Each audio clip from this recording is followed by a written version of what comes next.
Hello दोस्तों, स्वागत है आपका मेरी इस वीडियो में। जैसा कि आप मुझे देख सकते हैं, मेरा नाम राम बाबू है। और आज जैसा कि आप जानते हैं कि मैं आपके लिए 2 वीडियो दे चुका हूं, जिसमें कि हमने एसएससी एमटीएस के फर्स्ट और सेकंड शिफ्ट के क्वेश्चन किए हैं। आज की शिफ्ट में हम थर्ड शिफ्ट का मैथ का पेपर सॉल्व करने वाले हैं। मेरा नाम राम बाबू है, मेरा फ़ोटो आप देख सकते हैं बेस्ट अप्रोच के साथ। चलिए जो क्वेश्चन करते हैं सीधा।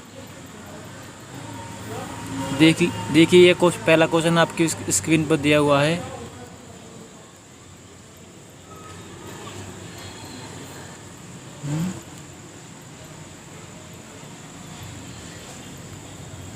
देखिएगा, पहला क्वेश्चन आपकी स्क्रीन पर आ चुका है।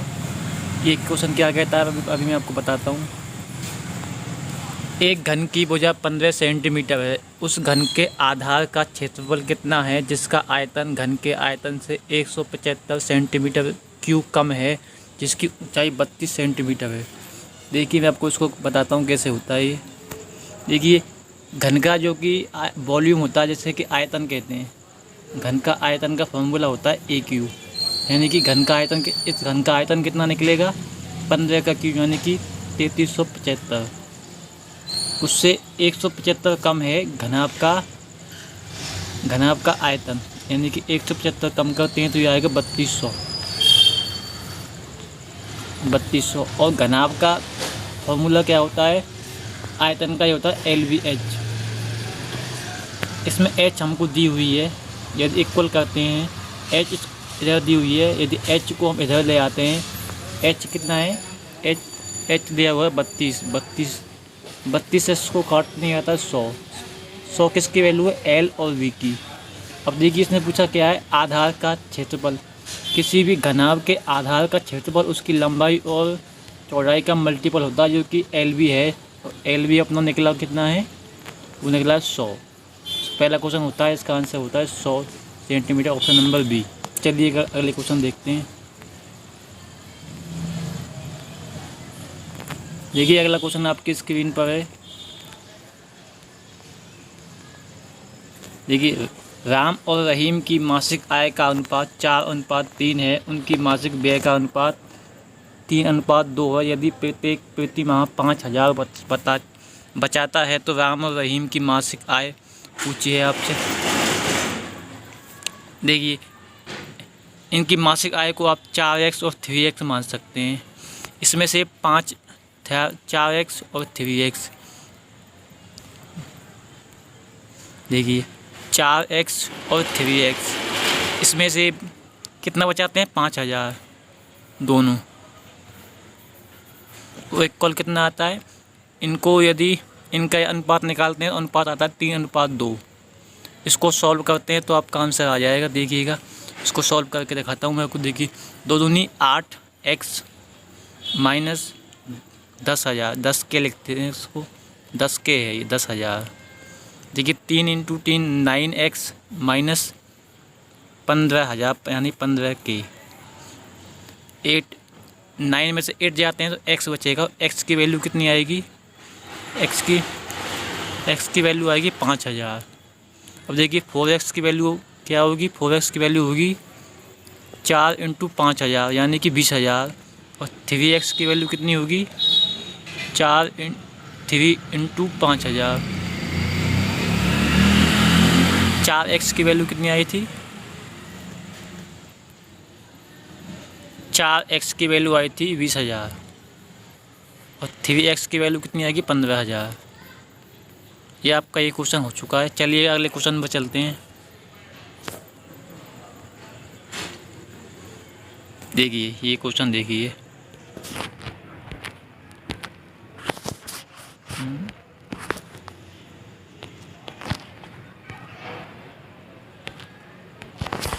देखिए, तीन संख्याओं में से पहली और दूसरी संख्या का अनुपात 2:3 है।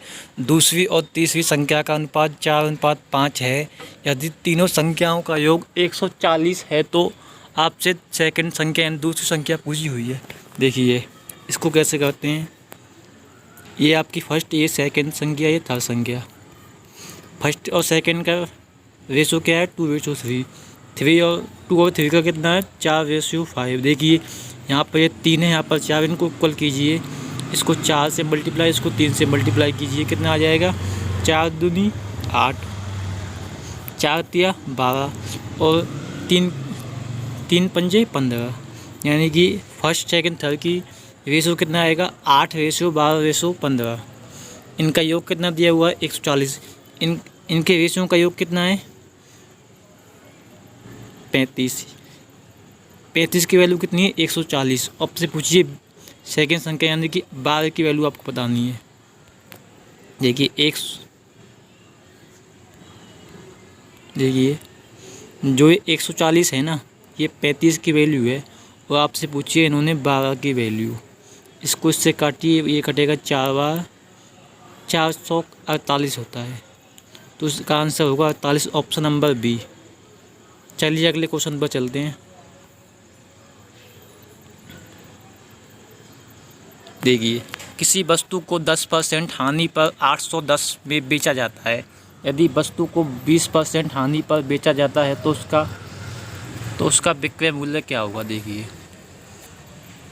यदि एक वस्तु को हम 100% से 10% हानि पर बेचते हैं तो वो 90% पर बिकी जाएगी और हमें 20% हानि पर निकालना है, यानी कि हमें 80% की वैल्यू निकालनी है।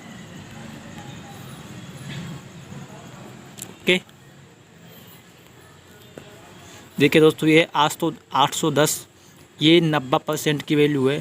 पहले हम निकालेंगे 100% की वैल्यू, अब निकालेंगे 80% की वैल्यू, क्योंकि हमें 20% हानि पर बेचना है। अब इसको काट लेते हैं, 9 से कटेगा 9 बार 9 72, यानी 720 इसका आंसर आएगा, जो कि ऑप्शन नंबर डी में है। चलिए अगले क्वेश्चन देखते हैं।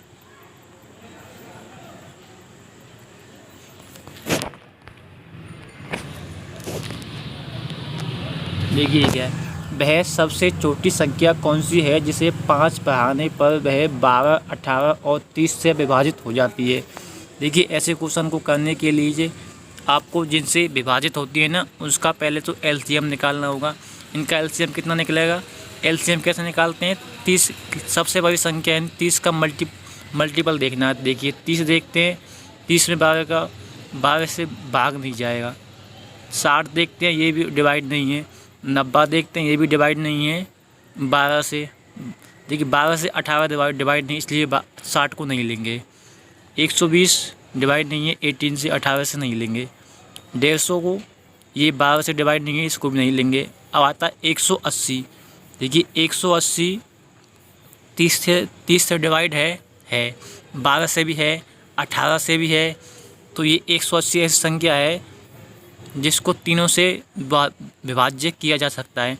उन्होंने पूछा है जिसको 5 बढ़ाने पर, यानी कि इससे 5 कम कर दो, 175 रखते हैं, उसमें 5 बढ़ाते हैं तो 180 आता है। इसलिए ऑप्शन नंबर सी आपका आंसर होगा। चलिए अगले क्वेश्चन देखते हैं।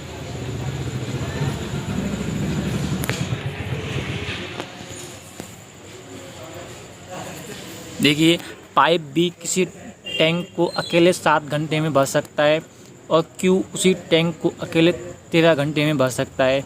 वे दोनों एक साथ मिलकर टैंक को कितने देर में भर सकते हैं? देखिए इसको कैसे करते हैं। देखिए पी भर सकता है 7 में, क्यू भर सकता है 13 में। ऐसे इनको लिखते हैं, यानी पी क्यू लिख लीजिए आप। इसमें इनका लेना है एलसीएम। एलसीएम कितना आएगा? 91 91। अब इसको इससे डिवाइड करते हैं, ये आएगा 13, ये आएगा 7। अब देखिए ये इनकी क्षमताएं हैं, इन क्षमताओं का योग करके इसमें भाग देना होगा। 13 और 7 कितना हो गया? 20, यानी कि आपका आंसर कितना होगा? 90।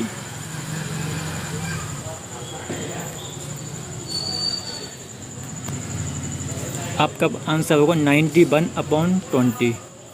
ओके दोस्तों, और इसको देखिए डिवाइड करते हैं तो ये 4.5 से अधिक आ रहा है, यानी कि 4.5 से अधिक आएगा। और 4.5 से अधिक इसमें एक ऑप्शन है। देखिए 4 में 2 ऑप्शन है, लेकिन ये 4.5 से कम है, क्योंकि 1 घंटे में 60 मिनट होते हैं, इसका आधा 30 होता है। 30 से अधिक आएगा, 30 से अधिक 30 है, तो इसका आंसर होगा ऑप्शन नंबर बी। चलिए नेक्स्ट क्वेश्चन पर देखिए, इसको देखिए। किसी मिश्रण में दूध और पानी 8:3 के अनुपात में है। यदि इसमें 3 लीटर पानी मिला दिया जाता है तो दूध और पानी का नया अनुपात 2:1 हो जाता है। आरंभ में मिश्रण में क्रमशः दूध और पानी की मात्रा कितनी है, देखिएगा आप, बताता हूँ मैं आपको।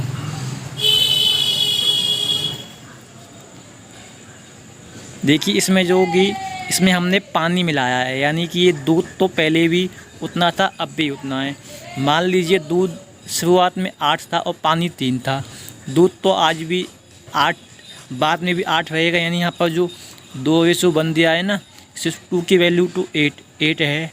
तो अगर 2 की वैल्यू 8 है तो 1 की वैल्यू कितनी हो जाएगी, 4 हो जाएगी। और यहाँ पर ये कितनी है, 3 है, यानी कि हमने 3 मिलाया तो ये 8:4 होता है। तो 8 रहता है, 3 का 4 हो जाता है 3 मिलाने पर। इससे पता चलता है कि जो 1 बढ़ा है ना, तो 1 की वैल्यू यहाँ पर 3 है। ओके दोस्तों, तो 8 की वैल्यू कितनी होगी, 8 तिया 24, और 3 की वैल्यू कितनी होगी, 3 तिया 9, 3 तिया 9 हो जाएगी। जैसा कि आपको समझ आ गया होगा दोस्तों। चलिए अगले क्वेश्चन पर चलते हैं। ये क्या हो गया,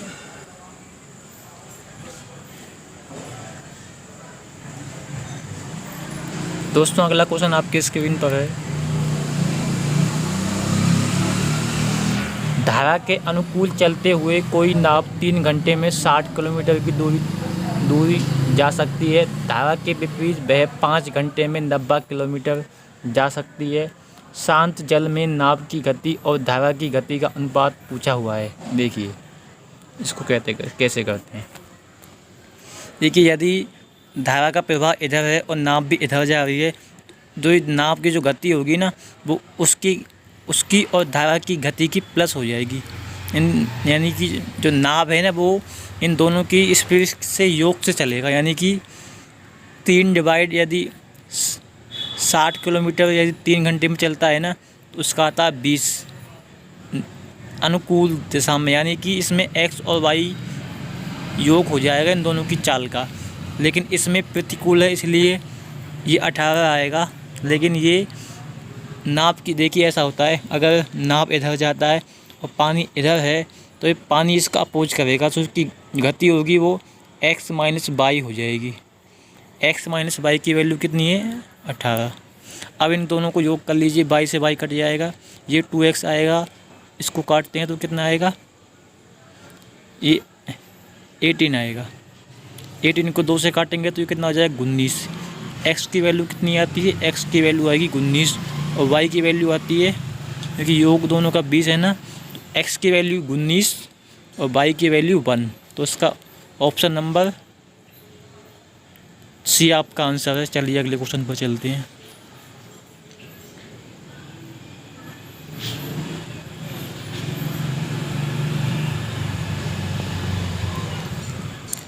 देखिए किसी मूलधन पर 9 वर्ष का साधारण ब्याज मूलधन का 3/5 है। ब्याज की दर आपको बतानी है। देखिए इसको कैसे करते हैं।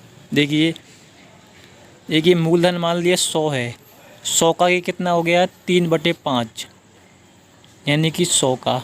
इसको काटते हैं तो कितना आएगा, 20, यानी कि 60,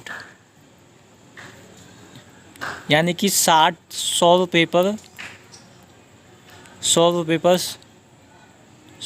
60 का ब्याज मिला है। कितने वर्षों में, 9 वर्षों में। तो एक वर्ष में कितना ब्याज मिलेगा, 100/9। इसको काटते हैं तो 9 चिक्की 54, 6 सही 2/3, 6 सही 2/3। लेकिन ये कितने पर है, 100 पर है, तो इसलिए 100 का परसेंट माना जाएगा। ये इसका आंसर आएगा 6 सही 2/3%, जो कि ऑप्शन नंबर डी में दिया हुआ है। चलिए अगले क्वेश्चन पर चलते हैं।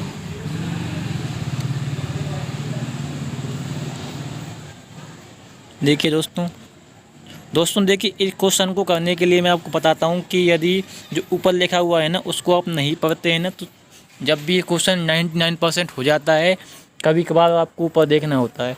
तो अभी हम क्वेश्चन को ना देखते हुए सीधा देखते हैं पूछा क्या है इसने। देखिए S3 और S5 द्वारा प्राप्त किए गए अंकों का औसत S9 द्वारा प्राप्त किए गए अंकों के औसत से कितना प्रतिशत कम है। देखिए S3 और S5 कितना है, मैं आपको नीचे करके बताता हूँ।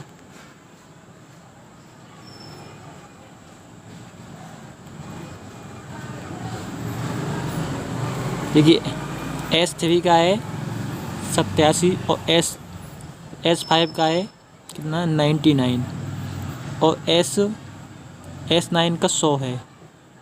देखिए इनका आपको निकालना है, आपको औसत। औसत कैसे निकालते हैं, इन दोनों का योग कीजिए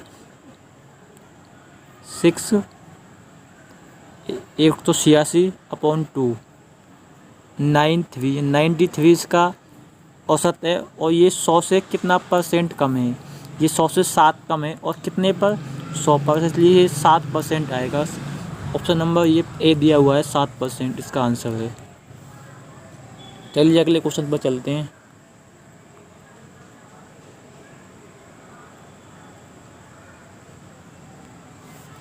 किसी लंबवृत्तीय शंकु की ऊंचाई 5 सेंटीमीटर और आधार की त्रिज्या 12 सेंटीमीटर है। शंकु का वक्र पृष्ठ क्षेत्रफल कितना है। देखिए इसको कैसे करते हैं। देखिए ऐसा होता है, शंकु जो होता है ना वो ऐसा होता है। देखिए इतने का है, ऊंचाई इसकी 5 है, इसकी रेडियस 12 है, तो इसका जो ये वाला है ये यदि आप ट्रिपलेट लगाते हैं, मैथ के ट्रिपलेट लगाते हैं तो उसमें ये ट्रिपलेट है 5 12 13, तो ये कितना हो जाएगा 13 हो जाएगा। ओके दोस्तों, अब देखिए इसका फॉर्मूला क्या है वक्र पृष्ठ का। इसका फॉर्मूला है पाई आर एल।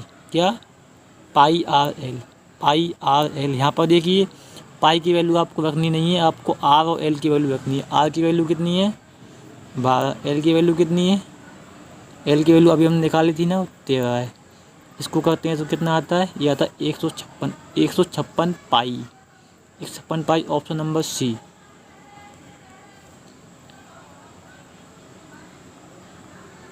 देखिए अगर दोस्तों दूसरा क्वेश्चन आपकी स्क्रीन पर आ चुका है। देखिए दोस्तों 15% तथा 25% की दो क्रमागत छूटों के पश्चात किसी वस्तु को 7,650 में बेचा जाता है। वस्तु का अंकित मूल्य कितना है। देखिए दोस्तों इसको ऐसे करते हैं, वैसे जैसे कि एक्स मान लिया वो एक्स की है, इस पर पहले हमने दिया 15% की छूट यानी 85/100 दिया, इंटू इसके बाद 25% की 75/100 दिया और इजिकल्स टू आता है 7,650। लेकिन इसको आप डायरेक्ट भी कर सकते हैं, इस चीज़ को ना लिखते हुए आप सीधा इसमें फॉर्मूला लगाइए, जैसे कि 7,650। लेकिन इसमें जो ये है ना कम होता है उसको नीचे लिखते हैं, कम होता है या बढ़ता है उसको नीचे लिखते हैं और 100 को ऊपर लिखते हैं, यानी कि 100 अपॉन, आपको फिर से बताता हूँ, इसको आप ऐसे करिए 7,650 ऊपर लिखिए आप 100 को और नीचे लिखिए जो कम होता है ज़्यादा होता है। कम कितना होता है 85 और सेकंड टाइम पे कितना कम होता है, ये कम होता है 75। अब आप इसको काट लीजिए, आपका आंसर आ जाएगा। 25 से काटते हैं 3 बार, ये कटेगा 4 बार। अब इसको 5 से काटते हैं, ये कटेगा 17 बार, ये कटेगा 20 बार। ओके दोस्तों, अब 17 से काटते हैं इसको। देखिए 17 चौक 68, 17 पंजे 85। अब 3 से इसको काटते हैं, 3 से काटते हैं, ये आएगा 150। ये क्या हो गया, ये कटेगा 150। अब देखिए दोस्तों क्या क्या बचा हमारे पास वो देख लेते हैं। हमारे पास बचा हुआ है 150, 20 और 4, देखिए 80 इंटू 150, ये कितना आएगा, ये आएगा 12,000, यानी ऑप्शन नंबर सी। चलिए अगले क्वेश्चन पर चलते हैं दोस्तों।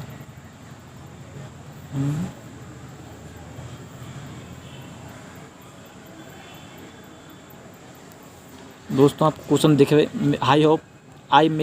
मैं सोच रहा हूँ कि आपको क्वेश्चन आसानी से दिख रहे होंगे। यदि आपको कुछ दिक्कत होती है तो आप कमेंट में बताइएगा, अगली बार मैं कोशिश करूँगा कि आपको क्वेश्चन बहुत अच्छे से दिखे।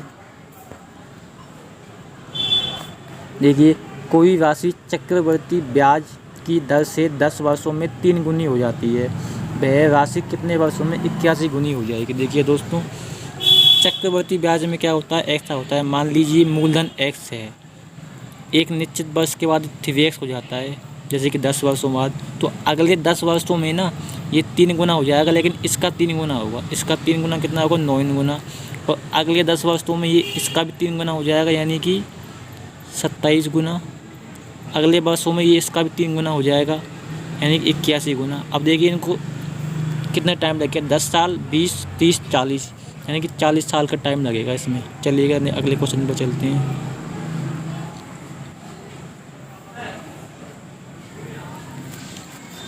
चलिए दोस्तों, इस क्वेश्चन को करके देखते हैं थोड़ा सा। किसी खोखले घनाभ का संपूर्ण पृष्ठ क्षेत्रफल 340 सेंटीमीटर स्क्वायर है। यदि घनाभ की लंबाई और चौड़ाई 10 सेंटीमीटर तथा 8 सेंटीमीटर है, तो उस सबसे लंबी छड़ की लंबाई कितनी है जिसे उस घनाभ के अंदर समाहित किया जा सकता है। देखिए दोस्तों, इसको कैसे करते हैं। देखिए दोस्तों, ये मान लीजिए घनाभ है। इस घनाभ में जो सबसे लंबी छड़ होती है ना, उसका फॉर्मूला होता है L² B² प्लस H², उसका अंडर रूट। देखिए L और V की वैल्यू दी हुई है, हमको निकालनी है, H की वैल्यू निकालनी है और सीधा फॉर्मूला लगाना। देखिए H की वैल्यू कैसे निकालेंगे, पहले घनाभ का आपको टोटल संपूर्ण पृष्ठ क्षेत्रफल का फॉर्मूला लगाना है। वो कितना होता है, 2LV plus BH plus HL, जो कि कितना होता है, कितना दिया है, 340। अब देखिए इसमें L और V की वैल्यू दी हुई है, तो H की वैल्यू निकालनी है। इस 2 से इसको काट देंगे 170 बार। देखिए LV की वैल्यू कितनी है, 80 हो जाएगी। LV का मल्टीप्लाई करेंगे तो कितना हो जाएगा, 80। अब देखिए, अब आपको L और H का मल्टीप्लाई करना है। LH, जो कि H को H मानिए और L होती है 10। अब देखिए आता है चौड़ाई गुना ऊंचाई, यानी कि BH, 8 गुना H, 8H, और ये कितना है, 170। अब देखिए 8 और 10 18, ये कितना है, 80। इसको यहाँ ले जाएंगे तो घटेगा, ये कितना हो जाएगा, 90, यानी कि 18H/90। H की वैल्यू कितनी आएगी, H की वैल्यू आती है 5। अब देखिए तीनों की वैल्यू निकल चुकी है, आपको फॉर्मूला लगाना है। 10 का स्क्वायर 100,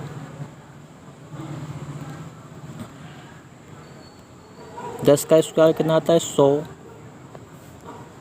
और 8 का 64, H का 25, ये कितना हो जाएगा, ये सब हो जाएगा 189।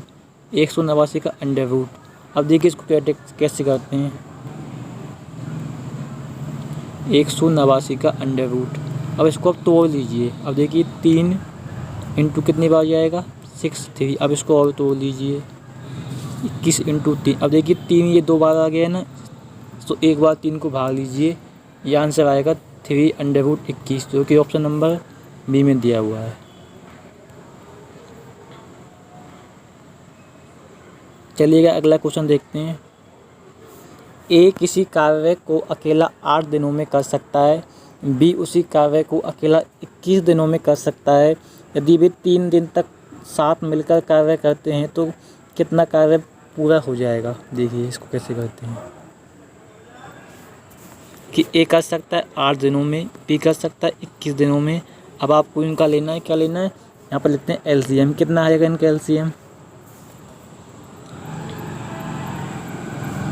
देखिए 21 दूनी होता है 42, 21 दूनी होता है 42, 21 3 63, 21 चौक 84। लेकिन आप इसका एक काम कीजिए, इसका आप लिख लीजिए 21 इंटू 8 लीजिए एलसीएम। अब देखिए इसको इससे डिवाइड करते हैं, 21 आएगा, ये 8 आएगा। तो इसको योग करते हैं तो कितना आ जाएगा, 29। इन्होंने काम किया 3 दिन, 29 इंटू 3, ये कितना आएगा, 87। यानी कि देखिए काम उन्होंने पूछा है कितना कार्य पूरा हो गया, ये कार्य हो गया 87/21 इंटू 8। अब आपको इनको काटना, देखिए 3 से काटते हैं, ये कटेगा 29 बार, ये कटेगा कस 7 बार। यहाँ पर आपको बचा हुआ 8, 8 और 7 आएगा 56, यानी कि 9/56, 9/56 नहीं, 29/56, जो कि ऑप्शन नंबर ए में है। चलिए अगला क्वेश्चन देखते हैं।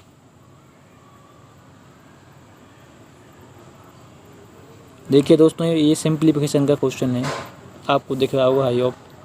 देखिए इसको आप करते हैं बोर्ड मास पर। किस पर? बोर्ड मास पर। और बोर्ड मास में पहले आपको ब्रैकेट को, उसके बाद ऑफ को सॉल्व करना है। तो आप इसको पहले ब्रैकेट को कर लीजिए, उसके बाद ऑफ को करते हैं। देखिए इसको कैसे सॉल्व करते हैं, 3 को गुना कीजिए 1 से, 3 गुना 1 3, इसको 1 को जोड़ लीजिए, 3 और 1 4, यानी कि यहाँ पर आएगा 4/3। 4 को 4 से काट दीजिए। अब देखिए -1/3, यहाँ पर आएगा प्लस का 1/3, जो कि दोनों कट जाएगा। नीचे बचेगा 1, और नीचे 1 हो या ना हो, लिखो या ना लिखो, कोई फ़र्क नहीं पड़ता। अब ऊपर का देखिए, सबसे पहले ऑफ को सॉल्व कीजिए। ऑफ का मतलब मल्टीप्लाई होता है, इसको सॉल्व कीजिए। 2 से कटेगा 2 बार, 3 से कटेगा 3 बार, यानी कि 3/2 प्लस। अब देखिए यहाँ पर ये है डिवाइड, इसको यदि मल्टीप्लाई करते हैं तो उल्टा हो जाएगा, यानी कि आएगा 2/5। अब देखिए इसको आपको योग करना है, तो उसका एलसीएम दीजिए 10, 2 का भाग दीजिए इसमें, 10 में 5 बार, 5 दिया 15, 5 का भाग दीजिए 10 में 2 बार, 2 दूनी 4, 15 और 4 19, 19/10, 19/10, जो कि ऑप्शन नंबर ए में है। चलिए अगला क्वेश्चन देखते हैं।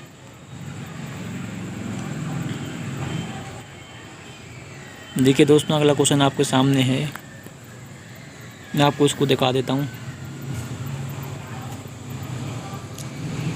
अब आप इसको भी देख लीजिए, मैं आपको क्वेश्चन दिखाता हूँ। देखिए सभी छात्रों द्वारा प्राप्त किए गए अंकों का औसत कितना है। देखिए आपको एक औसत निकालने का मैं एक बेस्ट फार्मूला बताता हूँ इसमें, एकदम बेस्ट।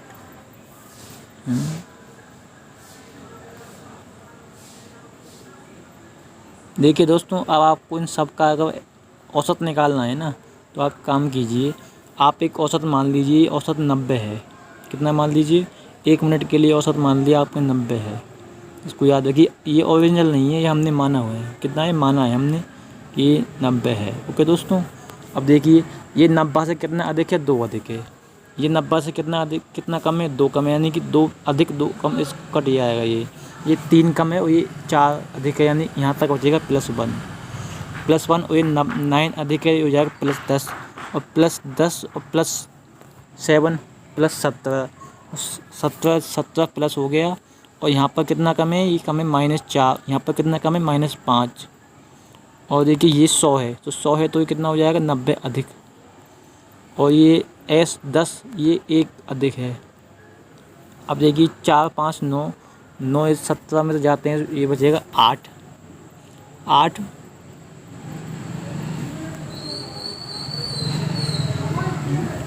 ये 10 अधिक है। इन 100 है ना, 100 है और 90 से 10 अधिक है। ओके दोस्तों, ये बचेगा 8 और 11, ये कितना हो जाएगा? 19। 8 और 11 कितना हो जाएगा? 19, यानी कि 19 अधिक होता है। लेकिन दोस्तों ये 19 जो अधिक है ना, वो 10 लोगों पर अधिक है, तो 10 का भाग दीजिए, ये कितना आएगा? 1.9।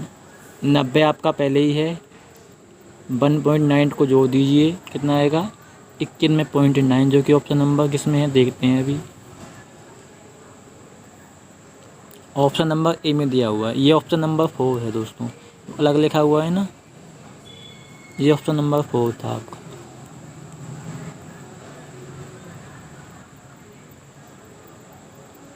देखिए दोस्तों, अब आप इसको कीजिएगा।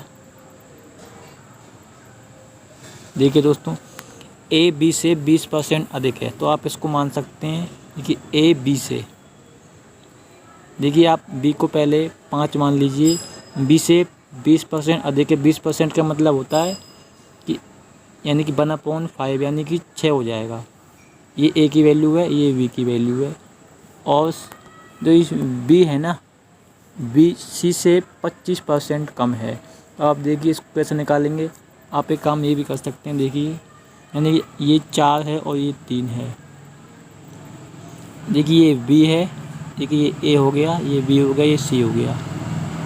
देखिए यहाँ पर पहले समीकरण में बी की वैल्यू 5 और दूसरे में कितनी है, वो है 3। इनको इक्वल कीजिए, इसमें गुना कीजिए 3 का, इसमें कीजिए 5 का। 3 तिया 18।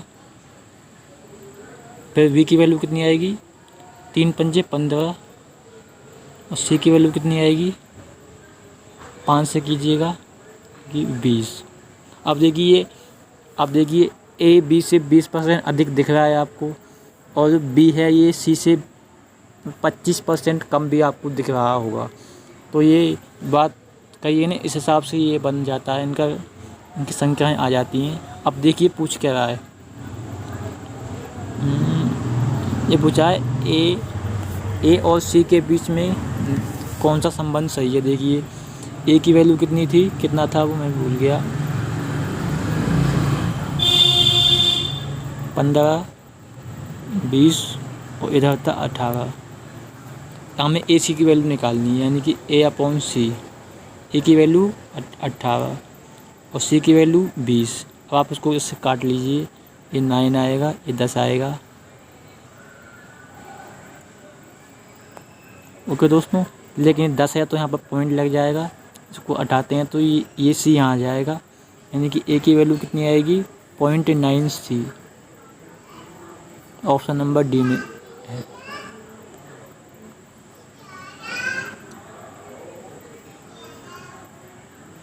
देखिए दोस्तों, अगला क्वेश्चन आपकी स्क्रीन पर है। किसी वस्तु को 15% लाभ पर 2070 में बेचा जाता है। यदि वस्तु को 1890 में बेचा जाता है तो लाभ या हानि कितने % होगी, ये आपको बतानी है। देखिए दोस्तों, 2070 पर यदि बेचते हैं तो ये लाभ होता है 15। कुल 100% होते हैं, उसमें यदि 15 का लाभ होता है, ये हो जाएगा 115, यानी कि ये 115% की वैल्यू है। ओके दोस्तों, यदि 100 से मल्टीप्लाई करते हैं, ये आ जाएगा इसका क्रय मूल्य, जो कि जिस पर ये खरीदा गया होगा। पहले वो निकाल लेते हैं, फिर उसके बाद वो आंसर निकलेगा 23 20। ओके दोस्तों, 23 से कट जाएगा कितनी बार, 9 बार, 90 और 90 इंटू 20 1800 आएगा।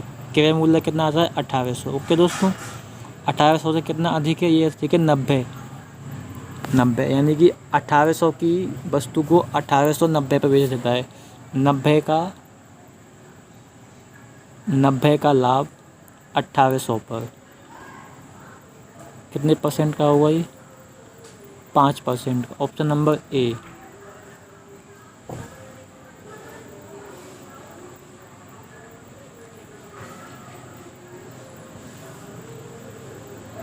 दोस्तों, अगला क्वेश्चन आपकी स्क्रीन पर आ गया है, देखिएगा। 6 9 13 8 3 2 5 7 तथा 11 की माध्यिका कितनी है। देखिए दोस्तों, माध्यिका निकालने के लिए एक काम करते हैं, पहले देखते हैं संख्याएं कितनी हैं, संख्याएं गिनते हैं। देखिए 2 4 6 8 ये 9 संख्याएं, यानी ये संख्या विषम है। तो विषम को कैसे करते हैं, पहले आप इनको आरोही क्रम में जमाइए, उसके बाद जो इनकी मध्य वाली संख्या होगी ना, अगर ये विषम है तो इसमें 2 भाग हो जाएंगे। जो सम का इधर भी उधर उतनी संख्या है, इधर भी उतनी संख्या है। 20 की जो संख्या होती है ना, वही इसका आंसर होता है। देखिए, यानी कि ये संख्याएं कितनी हैं, गिनते हैं 2 4 6 8 9, यानी कि जो 5वीं संख्या होगी ना, वही आपका आंसर होगी। देखते हैं आरोही क्रम में जमाने के बाद 5वीं संख्या कौन सी प्राप्त होती है।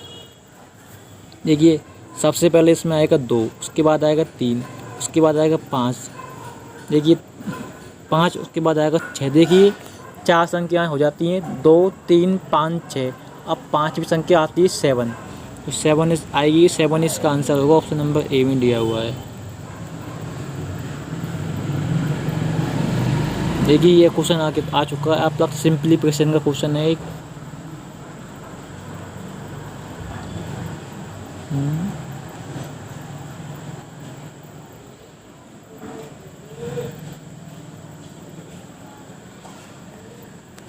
देखिए दोस्तों, अगला क्वेश्चन को देखते हैं। ओके दोस्तों, देखिए बोर्ड मास्टर सबसे पहले आप इसमें कीजिए इस ऑफ को, यानी ऑफ को कर दीजिए मल्टीप्लाई। ओके दोस्तों, अब करके देखते हैं। देखिए इसको 5 से काटेंगे 5 बार, इसको काटते हैं 6 से 2 बार, ये कटेगा 3 बार 6 से। ओके दोस्तों, इस 2 से काटते हैं 2 कट जाएगा, यानी कि बचेगा 5। 5 इस डिवाइड को मल्टीप्लाई में बदलते हैं, जाएगा 9/5। 5 से 5 कट गया, बचेगा 9। देखिए यहाँ तक जो भी है वो 9 बचेगा। ओके दोस्तों,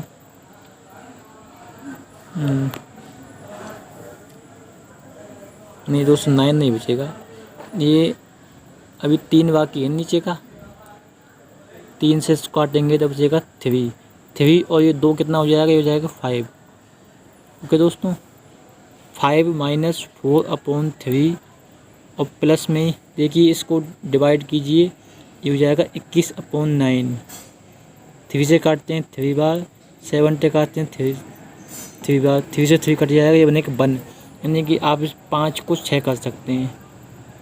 ये क्या क्या बचेगा हमारे पास, 6 - 4/3। इसको डिवाइड करते हैं, इसको सिंप्लीफिकेशन करते हैं तो देखिए 3 का मल्टीप्लाई कीजिए 6 से, 3 चिक्की 18, 18 में से यदि 4 जाते हैं तो ये बचा है 14। ओके दोस्तों, 14/3 इसका आंसर होगा, 14/3। ओके दोस्तों, जो कि ऑप्शन नंबर डी में दिया हुआ है, ऑप्शन नंबर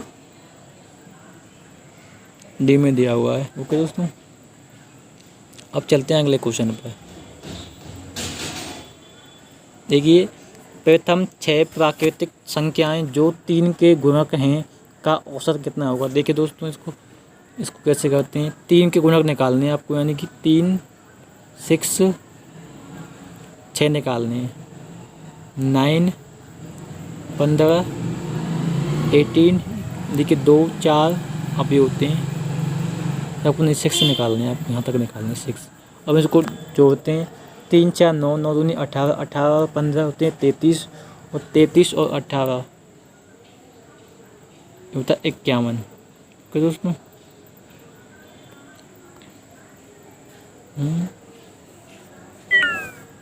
दोस्तों ये रुकिए तो फिर से करते हैं। ये क्या हो गया,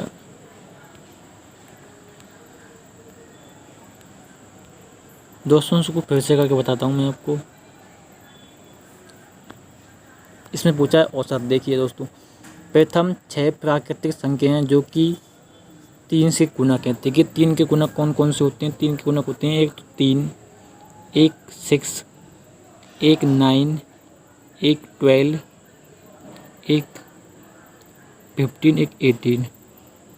ओके दोस्तों, आपको इसको निकालना है, क्या निकालना है आपको औसत निकालना है। सब सिंपल फॉर्मूला लगा सकते हैं, 3 और 6 9, 9 और 9 8, 18, 18 और 12 कितना होता है, ये 18 और 12 होता है 30, 30 और 15 कितना होता है 45, 45 और 18 कितना होता है, ये होता है 63, 63 अपॉन कुल कितनी संख्या आई है 6।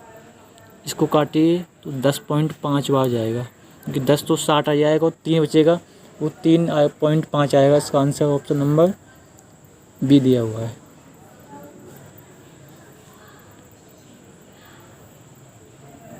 देखिए आप इसको देख लीजिए, उसी डायग्राम का क्वेश्चन है अभी हमने देखा था ना, इसके लिए आप सीधा वो देखिए पूछा गया है।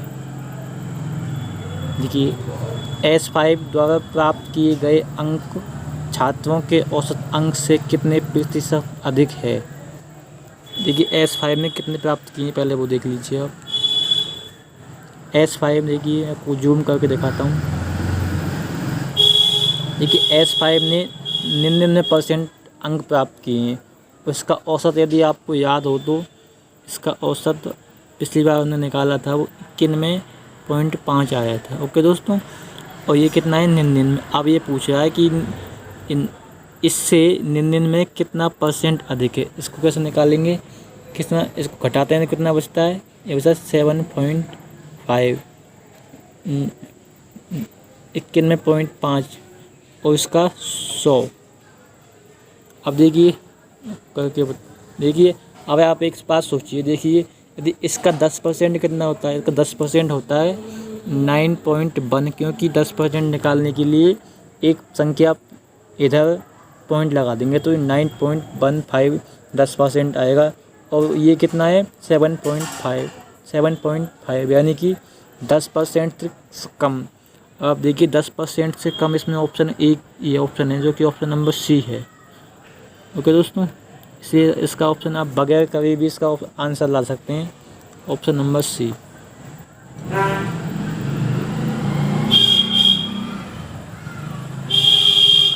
देखिए कोई रेलगाड़ी 600 मीटर लंबे प्लेटफॉर्म को 50 सेकंड में पार करती है। वह 900 मीटर लंबे किसी दूसरे प्लेटफॉर्म को 60 सेकंड में पार करती है। रेल की लंबाई और गति कितनी है ये पूछिए आपसे। ओके दोस्तों, अब आप देखिएगा 600 मीटर लंबे किसी प्लेटफॉर्म को 50 सेकंड में पार करती है। देखिए ये है 900 मीटर के प्लेटफॉर्म को 60 सेकंड में। देखिए 600 मीटर के पार करने में इसको लगते हैं 50 सेकंड और 900 मीटर को पार करने में लगते हैं 60 सेकंड, यानी कि 10 सेकंड अधिक लगते हैं। कितनी दूरी अधिक, यानी अगर 300 मीटर की दूरी अधिक होती है तो 10 सेकंड अधिक लगते हैं। ये इसकी चाल है, लेकिन चाल आपको पता नहीं है किलोमीटर प्रति घंटे में, तो इसको 18/5 से मल्टीप्लाई कर दीजिए। ओके दोस्तों, ये कटेगा 6 बार। अब देखिए 18 पंजे 90, 18 सिक्की 108। ओके दोस्तों, यानी इसकी जो चाल है वो 108 किलोमीटर प्रति घंटे निकलती है, जो कि दो ऑप्शन में दी हुई है ए और सी में। तो हमें आगे भी करना होगा। देखिए 300 मीटर चलने में कितना टाइम लगता है 10 सेकंड का। 600 मीटर प्लेटफॉर्म को पार करती है, यानी 600 मीटर चलने में कितना टाइम लगेगा 300 में 10 सेकंड और 600 में 20 सेकंड, यानी कि यहाँ पर जो 30 सेकंड है ना, यानी कि अगर 50 में से 20 घटाते हैं 30 बचता है। इस 30 सेकंड इसको लगते हैं अपनी लंबाई को पार करने में। तो 10 सेकंड में कितना चलती है 90, तो 30 सेकंड में कितना चलेगी 900, यानी कि 900 मीटर की इसकी खुद की लंबाई है जिसको पार करने में 30 सेकंड का समय लेती है। तो ये ऑप्शन नंबर ए में दिया हुआ है।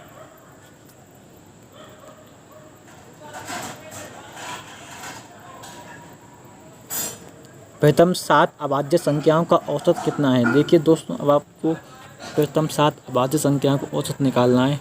देखिए अभाज्य संख्याएं वो होती हैं जिनको किसी से डिवाइड नहीं किया जा सकता। देखिए जैसे कि 2, 3, आपको 7 निकालनी है। 5, 7, 11, 13, 17, 3, 7। अब आप उसको अब जोड़ दीजिए। 2 और 3 5, 5 दूनी 10, 17, 28 और 13 31 और 17 48, यानी कि 48 अपॉन कितनी संख्याएं 7। इसको काटिए दोस्तों, इसमें कुछ जोड़ने में कहीं मिस्टेक हो गई है, आपको फिर से बताता हूँ मैं आपको। प्रथम 7 अभाज्य संख्याओं का औसत आप पूछा है दशमलव के 2 स्थानों तक।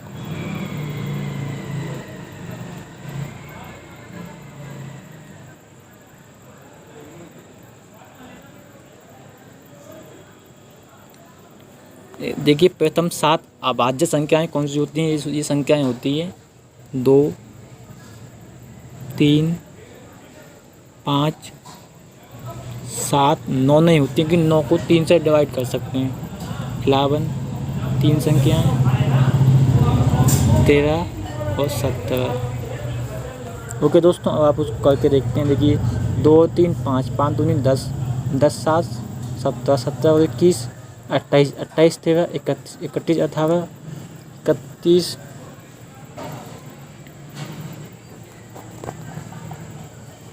31।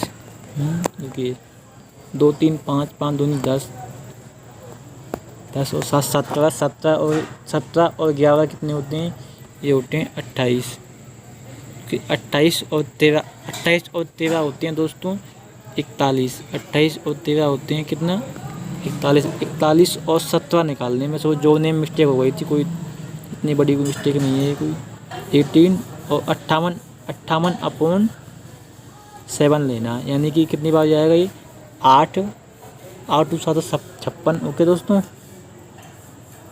56 8 पॉइंट कुछ करके आएगा। देखिए 8 पॉइंट, ये बचेगा 2 पॉइंट लगा के 0, 7 दूनी 2 बार 8.2। ये कितने ऑप्शन नंबर डी में दिया हुआ है 8.29 इसका आंसर आएगा। दोस्तों ये सेट हो चुका है। दोस्तों मैं आपसे ये कह रहा था कि इस सीरीज़ को मैं पूरी करूँगा, लेकिन आप प्लीज़ सब्सक्राइब कीजिएगा, लाइक कीजिएगा। ओके दोस्तों, बाय बाय, चलते हैं।